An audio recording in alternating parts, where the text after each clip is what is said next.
Israel বিরোধী বিক্ষোভকালে বাটা জুতার শোরুমে লুটপাট, কেএফসি পিজা হাটে ভাঙচুরের ঘটনায় জড়িতদের গ্রেফতার করা হবে জানিয়েছেন স্বরাষ্ট্র উপদেষ্টা মোহাম্মদ জাহাঙ্গীর আলম চৌধুরী।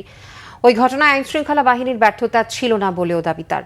সচিবালয়ে আইন শৃঙ্খলা সংক্রান্ত কমিটির বৈঠক শেষে স্বরাষ্ট্র উপদেষ্টা আরও জানান, পহেলা বৈশাখ উদযাপনে নিরাপত্তার কোনো হুমকি নেই।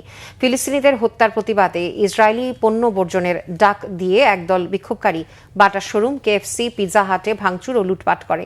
এতে নিন্দার ঝড় ওঠে। প্রশ্ন ওঠে আইন শৃঙ্খলা রক্ষাকারী বাহিনীর ভূমিকা নিয়ে। তবে স্বরাষ্ট্র উপদেষ্টার দাবি, নিরাপত্তা বাহিনীর কোনো ব্যর্থতা ছিল না, ঘটেছে হঠাৎ করে। জড়িতদের কোনো ছাড় দেওয়া হবে না। জন লোককে অ্যারেস্ট করা হয়েছে যারা এটার সাথে জড়িত, তাদের আমরা 49 জনকে আমরা অ্যারেস্ট করছি। এই ধরনের ঘটনাটা আমরা ওই দিনও যেন ঘটনাটা না ঘটে আমরা চেয়েছি, এবং ভবিষ্যতে যেন এই ধরনের ঘটনা না ঘটে এই জন্য আমরা সবসময় সচেষ্ট থাকবো। সিকিউরিটি থ্রেটের উপরে নির্ভর করে সিকিউরিটি দেওয়া হয়। এখন যদি আগের থেকে, তা আমি বলবো যে এখানে সিকিউরিটি থ্রেট অনেক কম, এই জন্য নিরাপত্তা হয়তো আমরা ওই ক্ষেত্রে হয়তো একটু লিবারেলও করতে হইতে পারে। আবার যদি মনে করি যে সিকিউরিটি থ্রেট আরো বেশি, তা আমরা আবার বাড়াইতে হইতে পারে।